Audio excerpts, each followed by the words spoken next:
y vamos ahora a abrir pues, un capítulo especial, el que este año hemos querido dedicar a la tecnología y en concreto a la inteligencia artificial.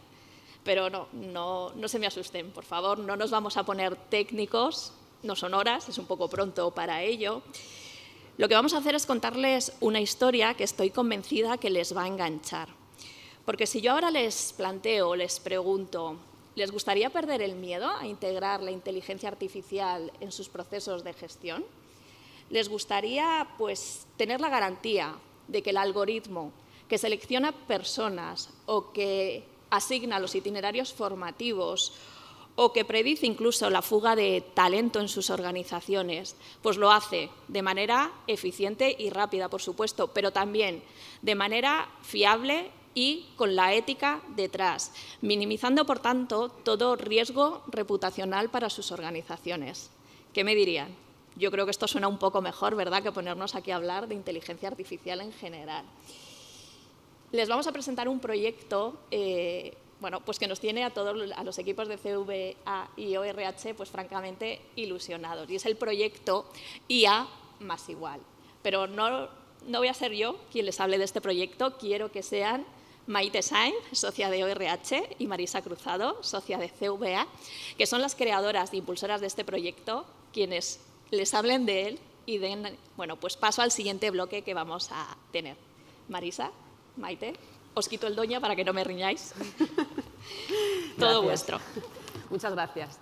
Bueno, no saben la ilusión que nos hace presentarles hoy este proyecto en el que llevamos trabajando años y se lo puedo asegurar, muy intensos. 4. Exactamente. De investigación, de análisis y además les voy a contar que este proyecto nace primero de una evidencia y luego segundo de una inquietud. La evidencia es que vivimos en una sociedad absolutamente capitalista, no creo que nadie pueda llevarme la contraria en este sentido, en donde toda la inversión que se realiza persigue dos objetivos, o bien generar mucho más dinero y mucha más riqueza, o bien responder a necesidades puntuales de sectores que generan mucho dinero y mucha más riqueza. A partir de esa evidencia, a nosotros nos surge una inquietud. Y es que si no conseguimos cambiar las cosas, como se suele decir, nunca cambiarán los resultados. Y por lo tanto estamos metidos en una espiral que nos lleva a seguir invirtiendo y a seguir generando riqueza en sectores de actividad que promueven esa generación de riqueza. Pero hay otros sectores que no tienen esa visión. Desde la experiencia de Maite y de la mía propia, nos damos cuenta que en recursos humanos el tema de la tecnología, que va a entrar de manera inevitable y que está ya en las organizaciones, no forma parte de la prioridad no solo de los propios departamentos de recursos humanos, sino de los CEOs de las organizaciones. La inversión que se realiza en tecnología está orientada a los procesos de negocio, pero no se ha puesto el foco en cómo la tecnología puede facilitar los procesos de recursos humanos. Bueno, pues de esa inquietud de querer cambiar las cosas y de generar inquietud desde otros sectores de actividad para que atraigan inversiones, nace el proyecto IA más igual. Es un proyecto de innovación social y dirán ustedes, ¡oh, innovación social! Vaya, ¡uf! Qué raro, qué pozo sin fondo, ¿cómo van a conseguir dinero para innovación social? Bueno, pues de esa inquietud y de dos personas muy cabezonas, como somos Maite y yo, nace este proyecto. Nos pusimos en contacto con una empresa de tecnología y le planteamos un reto. Y el reto, hace ya 4 años, era cómo podemos ayudar al mercado laboral a garantizar que la tecnología aplicada a los procesos de recursos humanos es ética y confiable. Y la respuesta estaba muy clara, era a través de un proceso de análisis algorítmico, de análisis de datos, de certificación, si quieren ustedes, para garantizar que el modo en que está desarrollada esa tecnología de inteligencia artificial funciona de una manera ética y confiable, como comentaba Verónica. Y esto, de lo que ahora se habla mucho, tiene un trasfondo detrás, y es el tema de los sesgos. Antes de que tome Maite la palabra, les voy a pedir, por favor, que saquen todos ustedes su teléfono móvil. ¿Pueden sacarlo, por favor? Muy bien. Vayan a su navegador, al navegador que tengan, Safari o el que corresponda, ¿vale? Y pongan ustedes la palabra colegial. Colegial. ¿Vale? Les animo a que hagan esta experiencia. Muy bien, si no me equivoco, al poner la palabra colegial, aparecerá lo primero que me aparecía a mí eran unos bollos, no sé si son colombianos, que se llaman colegial, y luego pues un montón de uniformes, zapatos de colegial. ¿Vale? Cuando hayan hecho la primera búsqueda, ahora les sugiero que pongan colegiala en ese mismo buscador. Si tampoco me equivoco, lo que les aparecerá será un montón de mujeres jovencitas vestidas de colegiala, con ropa provocativa. Bien, con este experimento lo único que quiero mostrarles es que esto de inteligencia artificial, de algoritmos, etcétera, que les puede parecer que no tiene nada que ver con ustedes, ni con sus empresas, ni con sus organizaciones, no es cierto. Está en todas partes. Y es la programación algorítmica sin un control ético lo que lleva a un algoritmo inocente, porque el algoritmo no tiene la responsabilidad, a diferenciar claramente los contenidos que nos ofrece cuando buscamos colegial y cuando buscamos colegiala. Bueno, pues en este marco ahora les vamos a hablar de nuestro proyecto. Y ya más igual. Me toca a mí. Sí. Bueno, no sé si conocen, sabrían decirme qué entienden ustedes por inteligencia artificial. Hay muchísimas definiciones. La inteligencia artificial lo que pretende es dotar a las máquinas de una capacidad de razonamiento similar a las personas. Pero como dice Marisa, ellas no van a ser responsables de las decisiones. Al menos ahora no tienen conciencia, aunque tenemos montones de ejemplos de películas de estas, de Terminator y todas estas cosas que dicen que llegarán a tener conciencia. En el caso hipotético de que lleguen a tener conciencia, la llegarán a tener porque antes, o en base a lo que nosotros antes les hayamos enseñado a hacer. Un algoritmo no aprende solo, aprende en base a lo que tú le dices que tiene que aprender y cómo tiene que aprenderlo, y no le puedes dejar, o sea, no funciona. Yo hago un algoritmo, le dejo y para toda la vida. No, porque las circunstancias cambian. Sabéis que los algoritmos funcionan sobre todo en base a muchos datos que se meten detrás. La calidad de esos datos es fundamental. O sea, hay un montón de variables en torno a la inteligencia artificial que nos llevan a pensar que la responsabilidad de cómo de buena o mala sea la inteligencia artificial es nuestra. Dame el... Eso es. Aquí tenéis algunos datos. Yo tampoco me quiero entretener mucho en datos porque es que algunos son como muy apocalípticos y yo intento siempre pensar en la parte de la inteligencia emocional como algo de verdad en positivo. Cuando pensamos hacer este proyecto y analizamos todas las derivadas, vimos básicamente 4. Y esto me lo salto, Marisa, porque así vamos más rápido. Y esta también, pues es que, a ver... Estáis en recursos humanos, ya sabéis en qué procesos puede y ya está la inteligencia artificial, que no estamos hablando de una cosa que va a llegar. Ya ha llegado, lo que pasa que, ojo, a ver cómo ha llegado. Que en algunos sitios os dicen que esto es inteligencia artificial y os lo venden como inteligencia artificial y no lo es. Es una regla estadística de negocio y ya. Como somos poquitos, os lo voy a contar. Anécdota. Un proveedor dice, no, nosotros ya tenemos inteligencia artificial. Vemos al proveedor y lo que ha hecho es meter un botón que te lleva directamente a ChatGPT. A ver, perdón, que además es que la inteligencia artificial funcionará en base a los parámetros de tu organización. No puedes confiar en un ChatGPT que además es un repositorio de información incompleto y que se equivoca y que todavía está sesgado, pues preguntarle cosas que luego quieres que te sirvan para tomar decisiones en tu compañía. O sea que ojo con lo que os venden, que es y que no es inteligencia artificial. Uno de los objetivos de este proyecto precisamente es eso, es dejar muy claro los conceptos.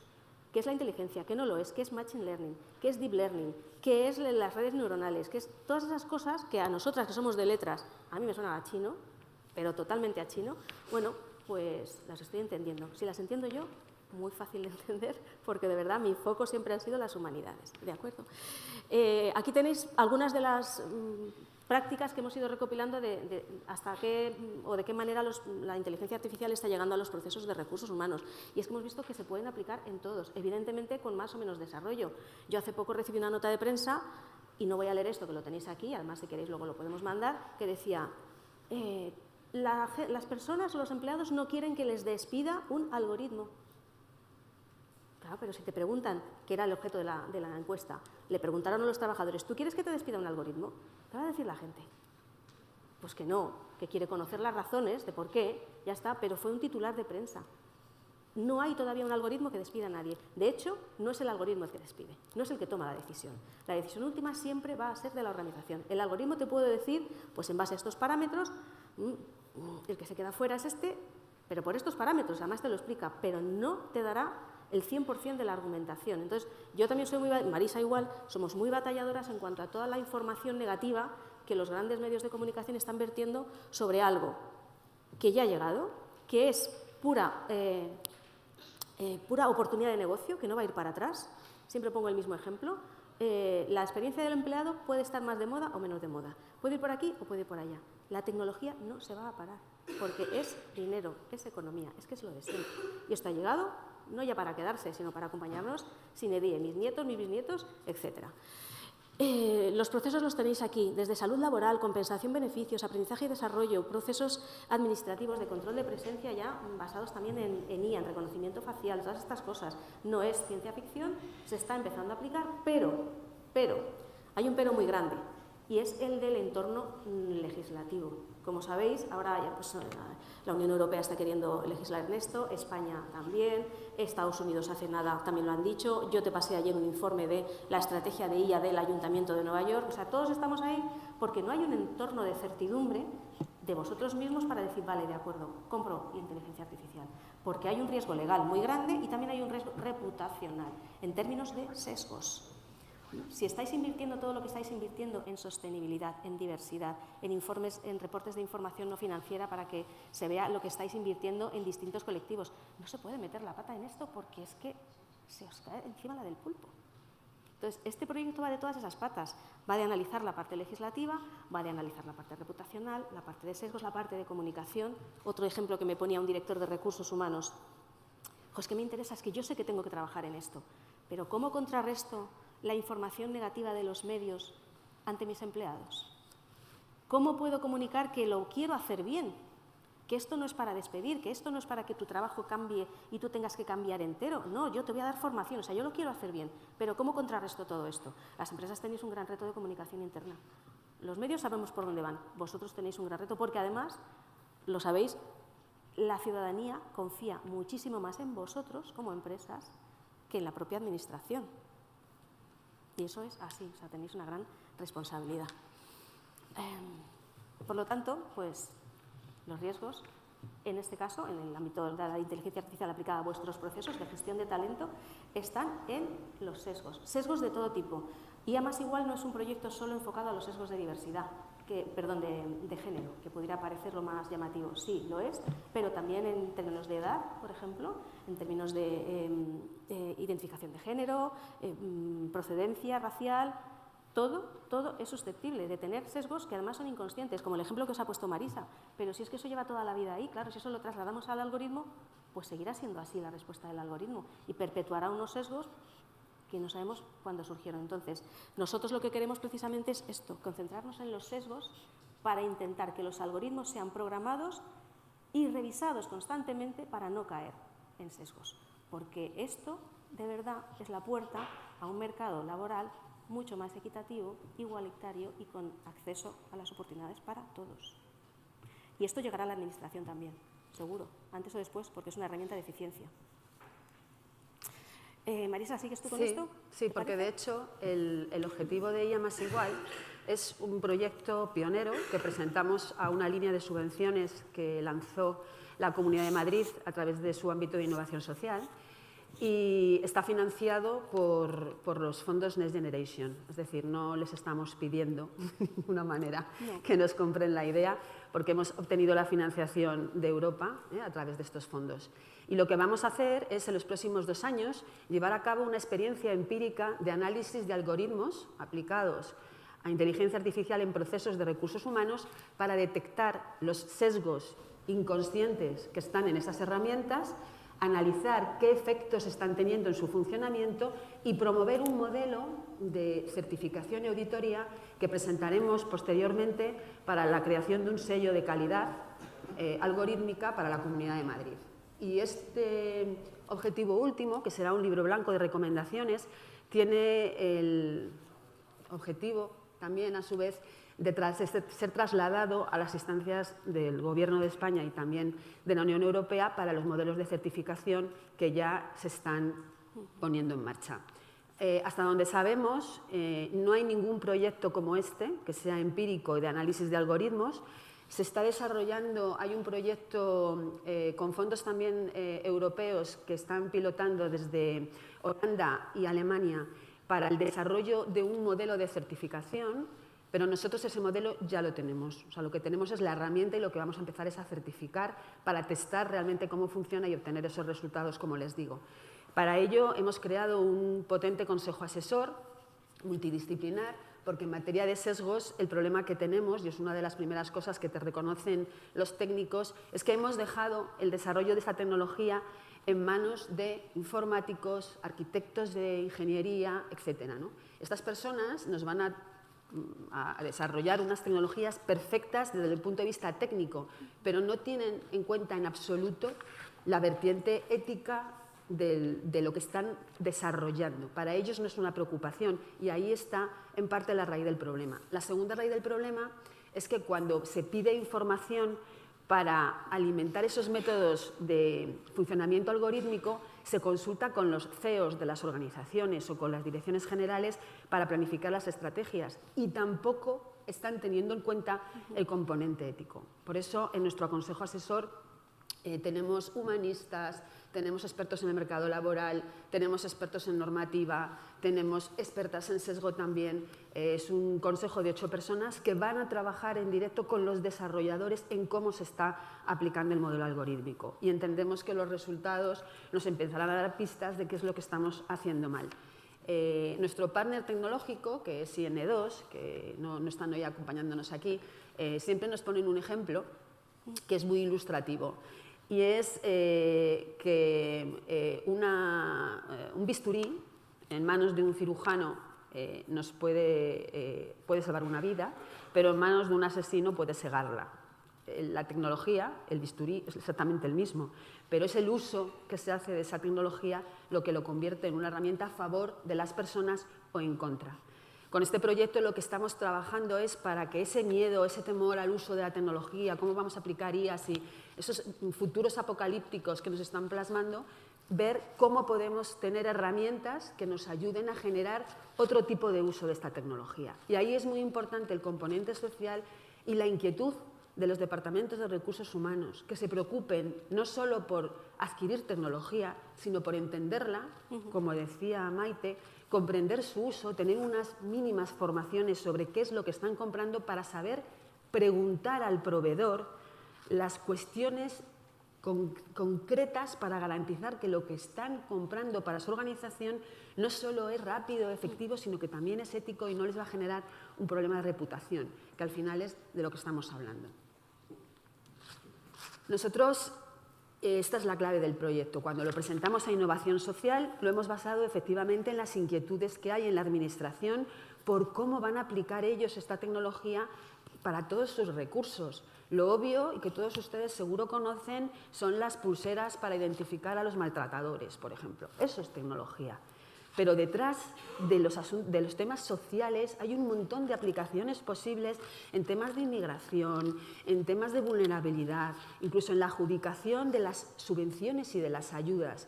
¿Cómo vamos a utilizar un modelo de inteligencia artificial para conceder ayudas y subvenciones a personas vulnerables si no estamos seguros de que ese algoritmo está bien programado, si los datos que les hemos metido son correctos y si el algoritmo matemático que lo alimenta para que aprenda funciona desde el punto de vista ético de una manera correcta?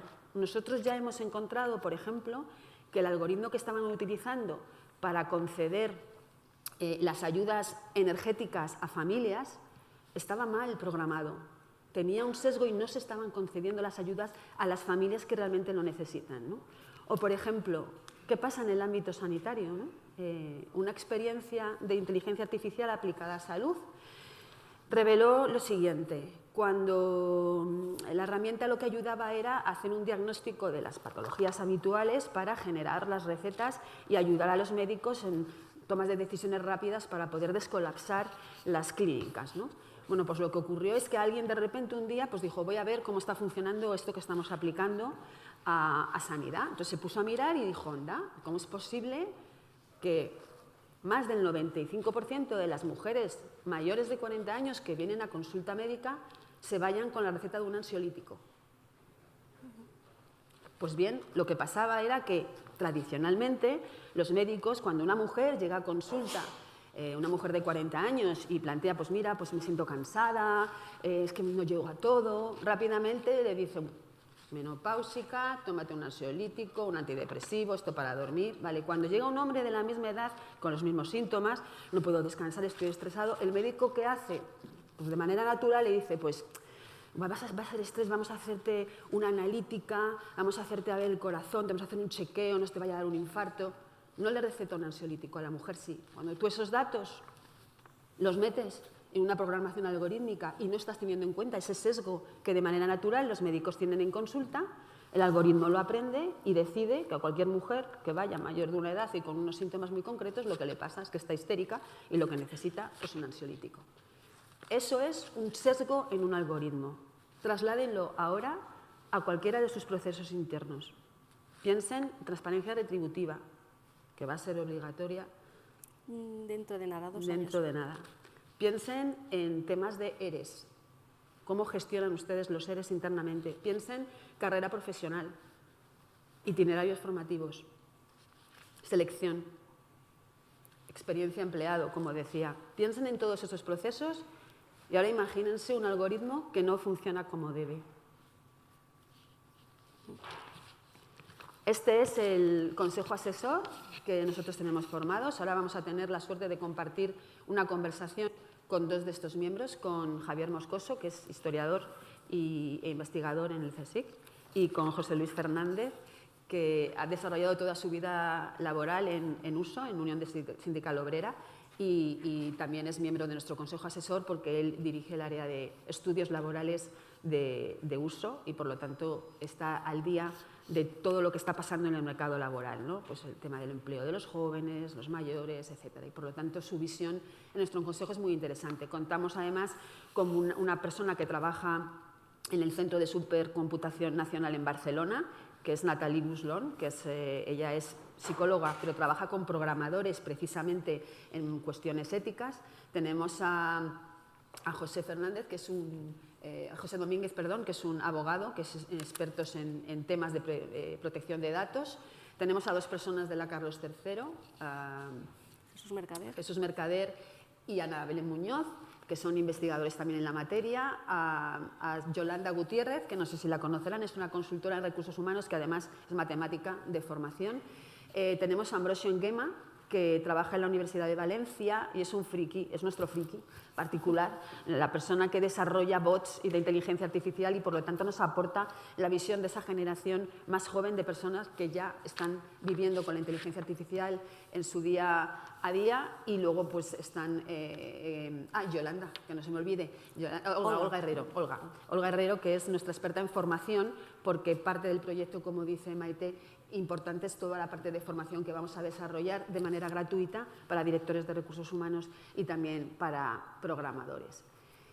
Este es nuestro proyecto. Nuestro objetivo es crear este sello de certificación para la Comunidad de Madrid con la idea de dotarles a ustedes, a los directores de recursos humanos, de una herramienta que garantice que pueden utilizar esta tecnología. Próximamente vamos a lanzar una encuesta para ver hasta qué punto están ustedes utilizando inteligencia artificial en sus procesos o tienen en previsión hacerlo a lo largo de los próximos años. Les llegará la encuesta que la vamos a lanzar a través de ORH. El objetivo es recopilar datos en este sentido para poder enfocar mucho más todo nuestro proyecto, porque, como ustedes entenderán, siendo un proyecto de tecnología, está vivo y lo que vamos haciendo es adecuándolo a las necesidades que nos vamos encontrando. Maite. Cierra tú, pon el broche. Pues pongo el broche. A ver, como veis, el objetivo es una certificación final. Y la idea es, la idea nos surgió porque sabéis que la Administración, el Gobierno Central, sí que ha lanzado un proyecto de autocertificación. Claro, y en su momento, y hablando con profesionales de recursos humanos, directivos, tal cual, yo llegué a una conclusión, porque además me lo dijeron, dice, es que nosotros no vamos a hacer desarrollos propios de inteligencia artificial. Primero, porque hay proveedores que tienen mucho más recorrido en esto, tienen más medios, la inversión, etcétera. Dice, pero por una cuestión después muy clara, y es que queremos externalizar el riesgo. Ya está. O sea, el proveedor te tiene que dar todo hecho para que legislativamente no tengas ningún problema, no tengas ningún temor, y para que desde el punto de vista reputacional también responda el algoritmo. Entonces, el modelo de autocertificación se me queda corto para esto. Yo creo que no es precisamente la línea, sino que tiene que ser un certificador externo que a día de hoy no tenemos ni idea de quién será. Sabemos que tendrá el auspicio de la Comunidad de Madrid, pero no sabemos si serán unos, otros u otros. Pero esa idea de que nosotros nos autocertificamos a nosotros mismos, me parece que, además, en algo tan complejo como esto, pues tiene un recorrido bastante limitado. Yo simplemente voy a acabar, porque ahora viene lo que están esperando todos, animándoles a participar. Es un proyecto en el que estamos buscando, y ya tenemos, además, ya estamos empezando a firmar acuerdos, dos tipos de empresas. Unas empresas usuarias, tengáis o no tengáis un proyecto de inteligencia artificial sobre la mesa, porque podemos, entre comillas, auditar una idea, siempre y cuando la tengáis clara. Tengáis clara cómo vais a montar esa idea. No necesito un algoritmo, ¿vale? Con una idea nos valdría. Y, por otro lado, empresas proveedoras que sí que están introduciendo inteligencia artificial, que tienen ejemplos que se pueden mostrar y con un compliance evidentemente muy fuerte, porque aquí la confidencialidad está también garantizada, pues analizar y entre todos ver cómo hay que hacer las cosas mejor. El objetivo no es decir, fulanito lo está haciendo mal porque aquí ha metido la pata. No, eso es un aprendizaje para todos. Y esos nombres no van a salir. Lo que va a salir es un libro blanco para que, compartido con toda la comunidad, junto con la comunicación que va a hacer Marisa, la formación que vamos a hacer nosotros, oye, el camino hacia la IA en recursos humanos pues sea más fácil, porque además es que nos va a facilitar la vida a todos. Y vamos a cumplir con mayores objetivos de sostenibilidad si la tenemos de nuestro lado que si la seguimos viendo como nuestro gran enemigo. Vaya a cotizar o no vaya a cotizar, que ese no es el debate. Así es que nada, muchísimas gracias, espero que os animéis a participar. Tanto Marisa como yo estamos a vuestra disposición para explicaros y enviaros documentación sobre el proyecto que, como decimos, está absolutamente pagado, que eso también es una buena noticia. No hace falta poner €1, ¿vale? Sí. Muchas gracias.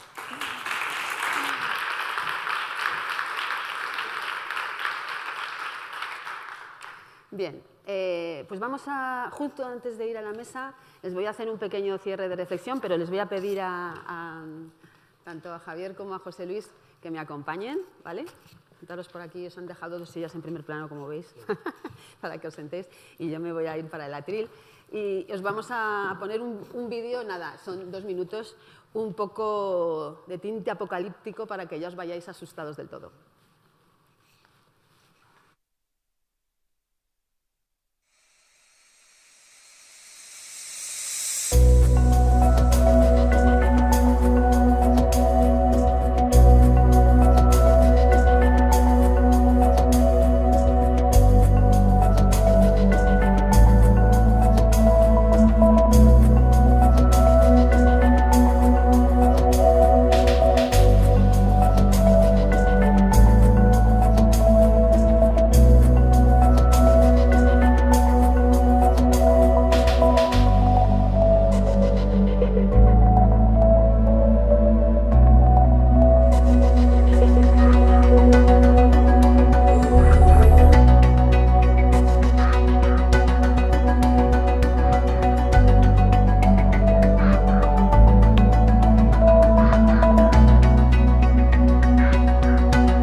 Pues es solo para su reflexión y para que entendamos que de lo que estamos hablando, evidentemente, es de no llegar a este fin apocalíptico que nos plantean las películas, ¿no? Pero la cuestión está en cómo empecemos a trabajar desde ya estos temas, precisamente para que no se cumpla aquello de la autoprofecía, ¿no?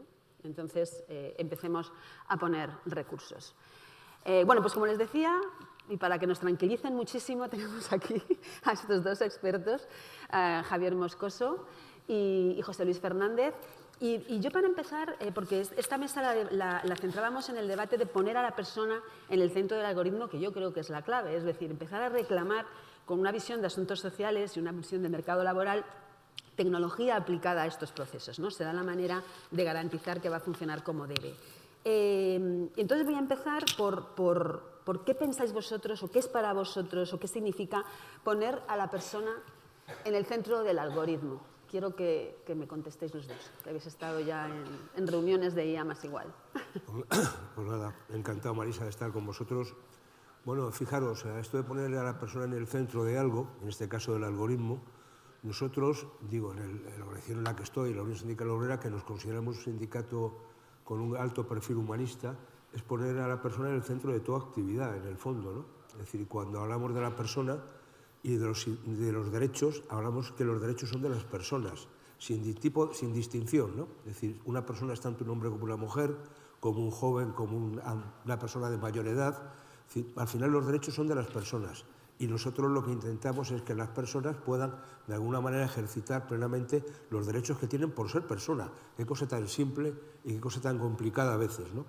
Y eso tiene que ver con poner a la persona en el centro del algoritmo, ¿no? Si ese algoritmo tiene que servir para mejorar el bienestar de las personas y, por tanto, que no vulnere ningún tipo de derecho. Es decir, todos sabemos que este tipo de la inteligencia artificial, las máquinas, etcétera, pueden ser estupendas, pero bueno, de vez en cuando nos pueden dar algún problema, ¿no? Es decir, si uno mira la serie de películas se puede encontrar con todo.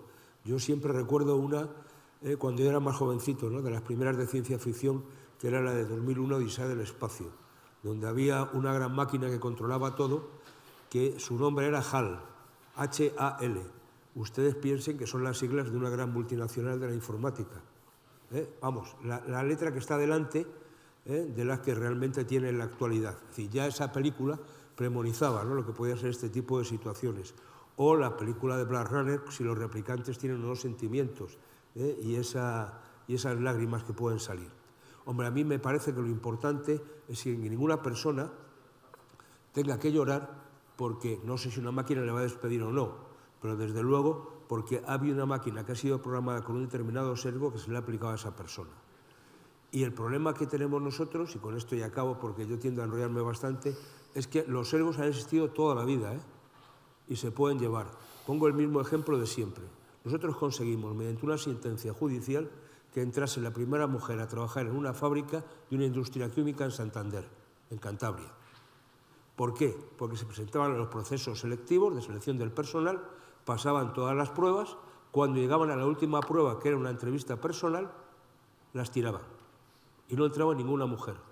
Hasta que conseguimos, ya lo demandamos en los tribunales, y un juez dijo, oiga, esto no puede ser, o sea, no puede ser.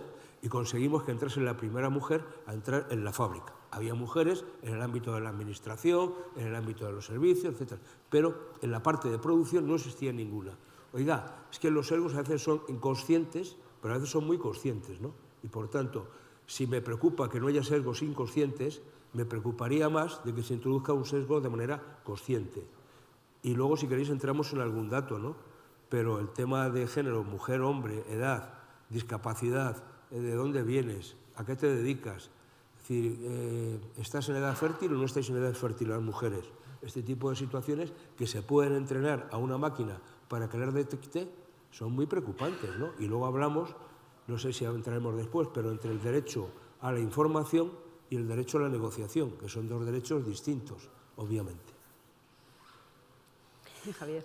Bueno, pues de nuevo gracias también. Y yo, bueno, quizá comenzaría para responder esa pregunta intentando distinguir, claro, cuando hablamos de inteligencia artificial, en principio damos por supuesto que sabemos qué es esto de la inteligencia y también damos por supuesto que sabemos qué es esto de lo artificial, ¿no? En realidad ambas cosas son bastante más complicadas de lo que parece.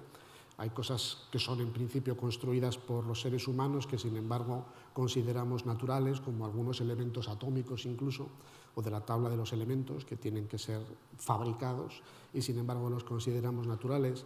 Y en el caso de la inteligencia también estamos ante el mismo problema, ¿no? A veces no sabemos muy bien esto de la inteligencia qué es lo que es, ¿no? Y lo digo en un sentido general, incluso a veces risible, ¿no? Nos parece que hay personas que tienen fama de inteligentes que no lo son tanto y algunas otras máquinas que parecen inteligentes sin embargo nos parecen tontas, ¿no? Quizá habría, en este caso, y para responder la pregunta que nos hace Marisa, habría que distinguir, yo creo que solamente dos tipos distintos de inteligencia, nada más, ¿no? La inteligencia que podríamos llamar instrumental, que consiste precisamente en adecuar medios afines y que es una inteligencia meramente adaptativa, es la inteligencia que se utiliza para resolver problemas de cualquier tipo y que es una de las formas posibles de medir la inteligencia. Y en ese sentido sí podemos hablar de formas mecánicas de resolver problemas y podemos hablar también de formas instrumentales de racionalidad. Hace casi 100 años, en la década de 1940, hubo toda una escuela de pensamiento dedicada a discutir precisamente los fundamentos éticos o no éticos de lo que ellos llamaban la razón instrumental, de esta forma de racionalidad de inteligencia que simplemente se preocupa de que los medios sirvan para alcanzar ciertos fines, pero no se preocupa, y esta es la segunda parte de la pregunta, o de la inteligencia, la segunda distinción, o la otra inteligencia de la que quiero hablar, no se preocupa de saber cuáles son esos fines y en qué medida esos fines son interesantes. Es decir, no es lo mismo saber resolver problemas que saber qué problemas queremos resolver. Quizá el ámbito del miedo que produce la inteligencia artificial es doble. Por una parte, que resuelva problemas que no queremos resolver, que sea eficaz a la hora de resolver cuestiones que no queremos resolver. Si nuestro problema es, por ejemplo, saber a cuántas personas podemos matar más fácilmente, pues a lo mejor la solución son los hornos crematorios del nacionalsocialismo, ¿no? Si ese fuera realmente la idea que queremos mantener, si ese es el fin, a lo mejor ese es el medio. Ese sería el primer problema. Y el segundo, o sería la primera cosa que nos produce incertidumbre, cuando no miedo, ¿no? Ser capaces de desarrollar algoritmos o procedimientos de racionalidad instrumental que no cuestionen los fines a los que se dirigen. Es tanto así como decir, vamos a construir máquinas que no sabemos muy bien para qué. Y el segundo problema, naturalmente, tiene que ver con, ¿serán capaces las máquinas, que es el drama de muchas de estas películas, de establecer sus propios fines? Llegará un momento en que nos subamos en el coche de Tesla y no solamente sea capaz de conducirnos por la autovía como una parte de su inteligencia artificial instrumental tal y como la estoy definiendo, sino que decida a dónde nos quiere llevar. Bueno, estas dos cuestiones, estas dos formas de entender la inteligencia, digamos, en su racionalidad instrumental y la inteligencia dirigida a fines, es lo que yo creo que está precisamente en la base de este debate que tenemos hoy en día. Naturalmente podemos, si solamente nos fijamos en la primera parte, podemos replicar sesgos, como ha ocurrido en otras sesgos y otras muchas cosas, como ha ocurrido a lo largo de la historia. Podemos mantener posiciones tecnófobas, o por el contrario podemos pensar que las máquinas van a ser la panacea para resolver algunos de los problemas sin ni siquiera plantearnos a lo mejor si esos problemas que nos van a resolver o que nos van a ayudar a resolver son interesantes o no. Voy a poner, luego hablaré un poquito más de los sesgos, pero voy a poner un solo ejemplo que quizá sea de interés. ¿No? Hay miles, ¿no?, de ejemplos que podría ponerles sobre esto, ¿no?, sobre cuestiones de tecnofilia o tecnofobia. Uno sería, por ejemplo, la llegada del ferrocarril, que fue recibida con muchísimo reparo. Había incluso artículos en el Lancet, ahora que estamos aquí en el Ministerio de Sanidad, ¿no?, el famoso Lancet, advirtiendo a los pasajeros que tenían que tener enorme cuidado porque esa máquina les volvería locos.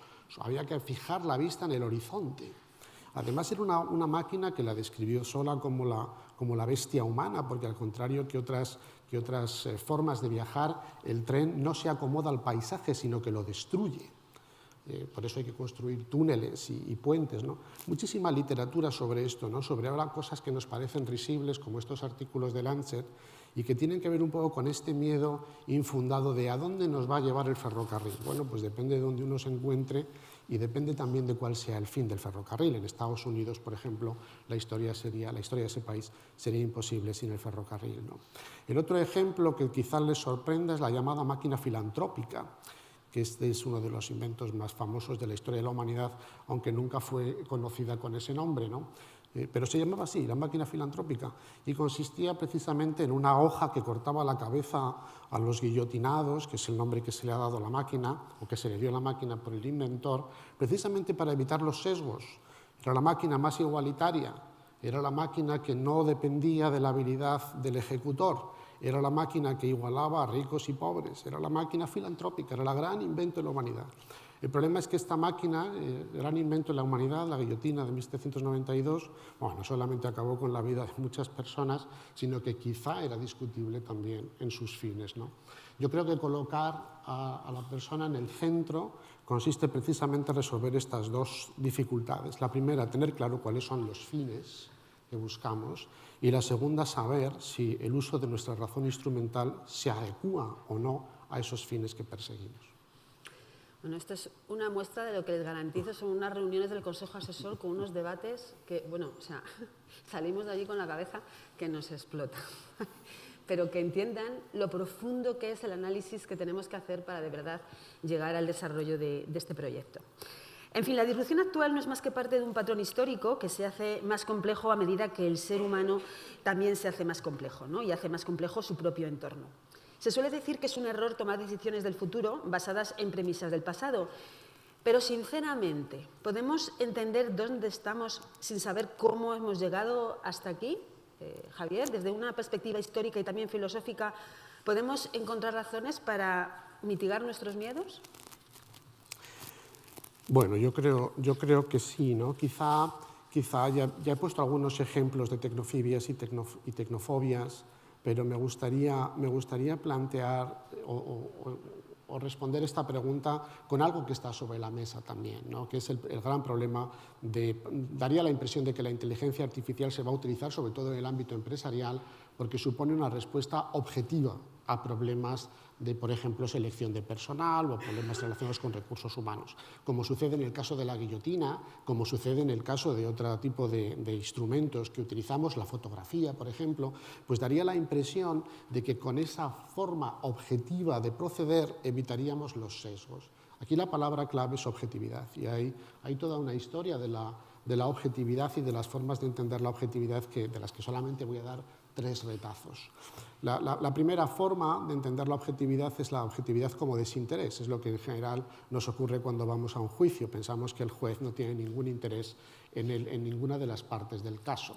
Y en consecuencia pensamos que su juicio puede ser objetivo cuando se mantiene al margen de las partes, ¿no? La otra parte sería un poco lo que podríamos llamar la autonomía, ¿no? Que es un poco lo que esperamos, por ejemplo, de la objetividad de la prensa. Pues no confiamos en la prensa que está financiada por aquellos mismos de los que informa, ¿no? Porque consideramos que no es autónoma, que está contaminada, ¿no? Estas son distintas formas de entender el sesgo. Otra de ellas sería, que es la que aquí nos trae a colación, lo que llamamos la objetividad mecánica, que es la propia de la fotografía, la propia de la guillotina, la propia de los algoritmos, aquella que nos dice que, bueno, hombre, venga, los seres humanos todos nos equivocamos, todos tenemos ahí nuestra cosa, pero en fin, si pudiéramos sustituir a nuestro dentista por una máquina, pues probablemente nos igualaríamos todos ante el dolor, ¿no? Sería una máquina la que pudiera resolver este problema. Si los parteros o las parteras o las comadronas fueran máquinas, pues tendríamos también partos más sencillos, ¿no? Esta idea, o si pudiéramos sustituir la historia de la pintura por la historia de la fotografía, por ejemplo, pues tendríamos una versión muchísimo más adecuada de la realidad. Bueno, como ustedes mismos se dan cuenta, esto de la objetividad mecánica es también un mito que no tiene más fundamento que ese. La mirada del fotógrafo, la mirada de la fotógrafa, incluye también su propia forma de entender, de enfocar, de representar la realidad. Por eso, dentro de la historia del arte, no en el Prado, por ejemplo, pero sí en otros muchos museos, hay fotografías que forman parte de lo que eran las bellas artes. Sin embargo, cuando salió la fotografía, nadie consideró que eso era arte verdadero, porque era simplemente retomar el mito de la objetividad mecánica. Sucede lo mismo con el tema que nos ocupa. Daría la impresión de que la inteligencia artificial, como es objetiva, no va a tener sesgos. Como es mecánica, no va a tener sesgos. Como es desinteresada, no va a tener sesgos. Como es independiente, no va a tener sesgos. Pero claro, esto, si me han entendido ustedes un poco, y podríamos seguir, ¿no? Pretender que existe algo así como una objetividad que no va a tener sesgos simplemente porque es mecánica, es tan absurdo como pensar que todos somos igual de buenos fotógrafos simplemente porque tenemos un móvil. Yo respondería inicialmente así. Algunas cosas. Es decir, yo, recordando la primera de las primeras diapositivas que habéis puesto, decía Maite con la definición de inteligencia artificial. Entre otras cosas, lo que se busca es que teóricamente la máquina tenga un comportamiento similar al razonamiento humano. Entonces, aquí está la cuestión. Dice, oiga, nosotros conocemos seguramente todos a personas muy inteligentes y unos sobran el bien y otros sobran no tan bien. Entonces, claro, esto no lo podemos encontrar con las máquinas. Es decir, lo que es propio del comportamiento humano, de alguna manera se puede replicar en el comportamiento de una máquina. Porque al final, ¿quién entrena a la máquina? Es decir, claro, hay unos parámetros iniciales con los cuales la máquina empieza a desarrollar su entrenamiento. Es decir, el algoritmo hay que suministrarle esa gran cantidad de datos, ¿no?, para que funcione. Entonces, en función de cómo se introduzcan datos o qué ponderación se haga de los datos que se introducen o no, pues tendremos un resultado u otro, ¿no? Todos seguramente tenemos genios que han hecho cosas maravillosas por la humanidad y tenemos genios que han hecho auténticos desastres para la humanidad. Y eso no lo podemos encontrar salvando la distancia con la inteligencia artificial. Por eso a mí no me preocupa, entre comillas, ¿no? Es decir, porque la historia siempre queda. Y digo, seguramente cuando compráis un coche, ¿cuántos caballos tiene el coche? Levantéis el capó y no hay ningún caballo. Bueno, seguimos teniendo una reminiscencia de que la potencia se medía antes en función del tiro de caballos, ¿no? Y ahí tenemos. Bueno, no pasa nada, ¿no? Seguramente podemos hablar de cuántos hombres tiene esta máquina, no lo sé, si llegaremos a esa situación, o cuántas personas, para no introducir ningún tipo de sesgo en lo que yo estoy diciendo. Fijaros, ¿no?, cómo sale consciente o inconscientemente este tipo de actuaciones. Bueno, no lo sé, ¿no? Pero al final el tema de fondo es que la máquina tiene que servirnos para mejorar nuestra vida. Y si no es así, pues mire usted, no quiere una máquina. Es así de sencillo, ¿no? Es decir, si la máquina no se pone al servicio de las personas, y volvemos a la pregunta inicial, ¿para qué carajo, perdóneme que lo diga así, quiero la máquina? Es así, ¿no? Es decir, si cuando hay un proceso de selección, hablando de recursos humanos, hay una criba previa y la hace, digamos, la máquina a través de un algoritmo, es la que va a decidir, o va a haber un filtro posterior de una persona que cogiendo ese resultado. Eso no es menor, porque incluso tiene que ver con los derechos de las personas que acuden a ese proceso de selección. Es decir, si no hay intervención humana, hay que informar previamente a la persona de que no va a haber una persona que al final valore.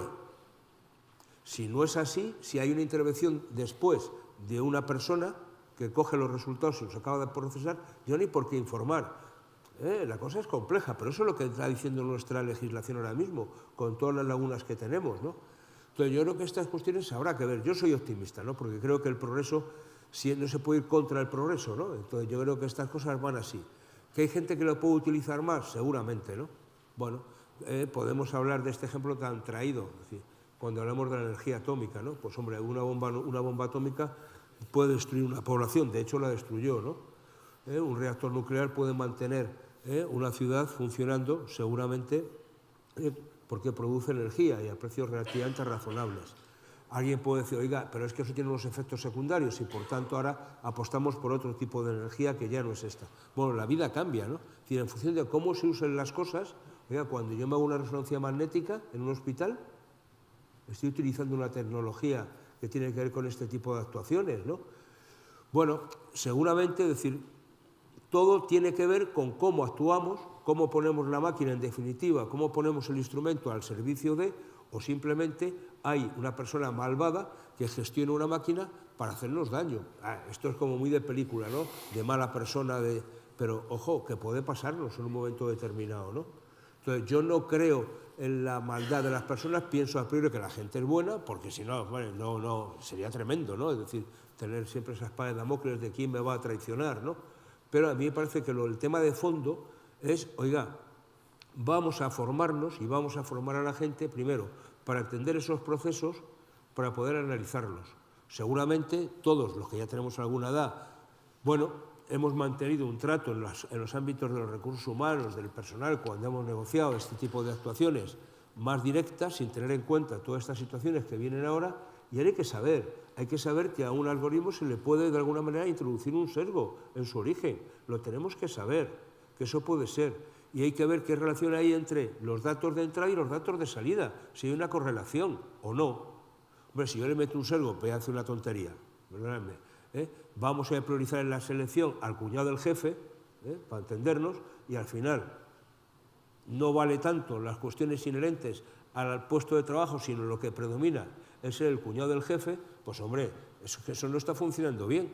Me da igual que haya algoritmo que no haya algoritmo. Este es el tema de fondo, ¿no? Por tanto, me parece que es clave los procesos de formación, de selección y de alguna manera de qué información se pone. Y luego podemos, hoy que estamos hablando de sostenibilidad también, no olvidemos que estas grandes máquinas que procesan gran cantidad de datos son unas grandes consumidores de energía. Es decir, estas cosas que hemos visto en algunas películas, ¿no? Estas grandes torres de refrigeración, es decir, los grandes centros de computación son unos auténticos chupadores de energía. ¿Hasta qué punto también eso queremos un mundo más o menos sostenible y qué tipo de equilibrio tenemos que dotarnos, ¿no? ¿Hasta qué punto es más importante tener alimentando de electricidad o de energía a una máquina o poder que no haya hogares que cuando llegue el invierno tengan problemas de calefacción, tengan problemas de suministro eléctrico o tengan esa pobreza energética, ¿no?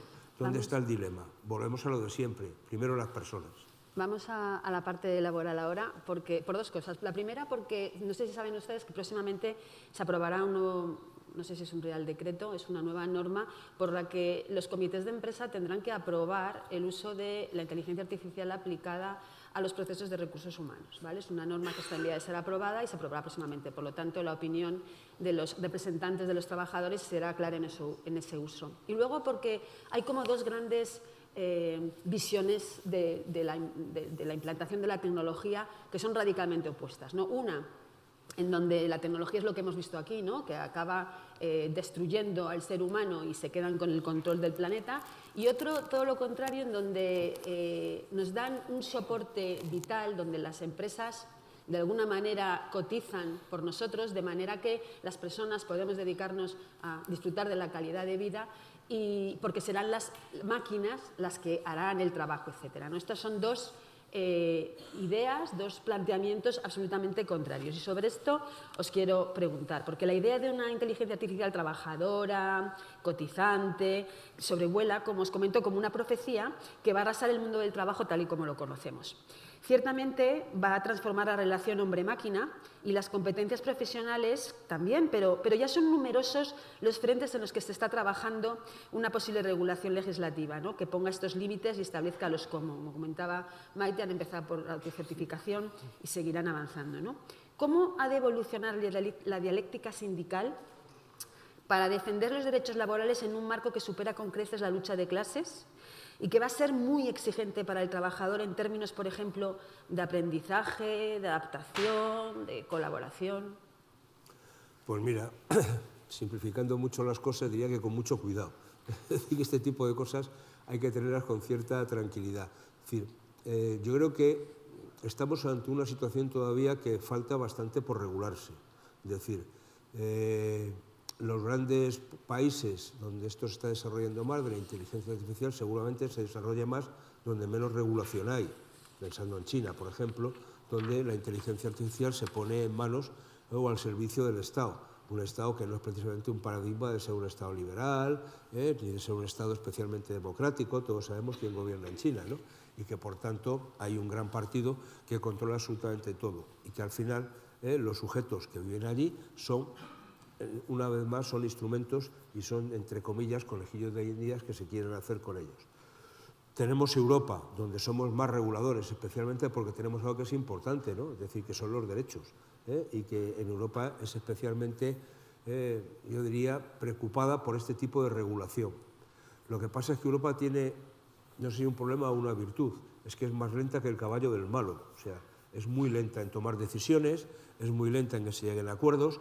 Yo creo que se viene desde el 2020 trabajando de manera más intensa en esto y no acaba de salir. Es decir, últimamente a finales de este año, teóricamente tendría que estar ya en marcha ya una legislación en firme y no está todavía aprobada porque falta el consenso, tiene que volver al Parlamento, volver a la Comisión, etcétera. Pero sí que hay un marco regulatorio de cierto calado, especialmente en todo lo que tiene que ver con lo que afecta a las personas y a su intimidad y a la protección de datos, que no es menor. Es decir, claro, estas cosas de reconocimiento facial, por ejemplo, oiga, vamos a ver cómo lo utilizamos, ¿no? En los espacios públicos, o lo empleo en la empresa para ver si una persona sale más o menos a fumarse un cigarrito a la puerta. Digo, perdóname que sean cosas coloquiales, ¿no? Es decir, ¿hasta qué punto si no se informa? ojo con este tipo de situaciones, ¿no? Puede ser buena en un proceso de selección porque es objetiva y nos quitamos eso que hemos planteado todos muchas veces de los currículum ciegos en los procesos. Bueno, es decir, lo que está claro es que el Estatuto de los Trabajadores, el artículo 64, actualmente habla del derecho a la información de los representantes de los trabajadores en todas aquellas materias que afectan a la organización del trabajo. Bueno, si esto va a afectar a la organización del trabajo, lo que hay ahora mismo ya es el derecho a ser informados. Lo que os decía antes, lo que no está regulado es el derecho a negociarlo. Por tanto, si yo no puedo negociar el algoritmo hoy en día con la empresa, lo que puedo es recibir la información que me da la empresa y calentarme más o menos si me gusta más o menos, o si veo procesos que pueden no estar de acuerdo, ¿no? Pero eso pasa mucho en el ámbito laboral en este país, ¿eh? Hay mucho derecho a ser informado y poco derecho a ser negociado. Bueno, y por tanto esto es importante. Y el hecho de que haya un derecho a negociar, en el supuesto de que lo hubiese, no implica el derecho a acordar. Es decir, que sería la siguiente fase, ¿no? O sea, hablamos de información, de negociación y de llegar a acuerdos. Claro, para poder negociar sobre estos temas hay que estar formado. Es decir, no se puede negociar sin saber de qué estamos hablando, ¿no? Y no todo el mundo tenemos por qué tener la misma formación, ni en el ámbito de recursos humanos, ni en el ámbito de cómo se entrena o no un algoritmo, de qué procesos se le introduce, cuál es un seguimiento, es decir, qué valoración le hacemos. Es decir, bueno, esta cosa no es... O sea, yo no le puedo pedir a mis miembros del comité de empresa que sepan, que se puedan sentar con una persona técnica en esta materia y hablar de tú a tú, porque no tienen por qué tener ese conocimiento. A lo mejor algunos sí, o algunos podemos formarnos, o algunos podemos tener una formación previa a este tipo de actuaciones que nos pueden servir, pero no es el común de los mortales, como seguramente ni el común de los mortales de los directores de recursos humanos tienen conocimiento de esta materia, ¿eh? Hoy en día, a lo mejor mañana o pasado sí. Por tanto, yo creo que aquí todos tenemos un reto que es formarnos. Me parece que es así, para que realmente esto tenga sentido. Yo creo que hay que regular, sobre todo algunos aspectos que podemos prever, que tienen que ver más con lo que afecta a la protección de datos, a la autorización o no, a que haya una información adecuada. Y esto es clave. Es decir, una cuestión son procesos y otra cuestión es lo que afecta a la persona. Reconocimiento facial. Pero es que, y luego también lo que digo es formarnos, porque a veces somos más tontos que hechos de encargo, perdonadme que lo diga así, ¿eh? ¿Cuántos datos ponemos nuestros personales cuando estamos manejando una red social? Y que los señores dueños de la red social los absorben, los procesan y nos lo utilizan después para tener estudios del comportamiento. Hombre, tampoco facilitemos a coste cero información, ¿no? Sí, porque todo este negocio de Big Data, y empleo el término negocio, ¿no? Y es algo que también desde la Unión Europea se quiere y se debe regular. Bueno, me parece que falta mucho por regular, hay que... Yo diría sin prisa, pero sin pausa. Es decir, no corramos, pero tampoco estemos esperando a ver, ¿no?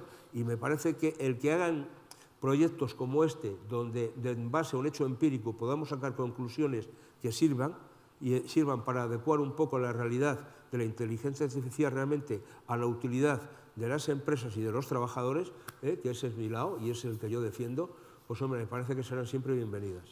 Pues justo vamos a esa pregunta, si os parece, que es la última que os lanzo. Habéis participado en la primera reunión del Consejo Asesor. Bueno, sois nuestro faro, como hemos dicho antes, en este proyecto.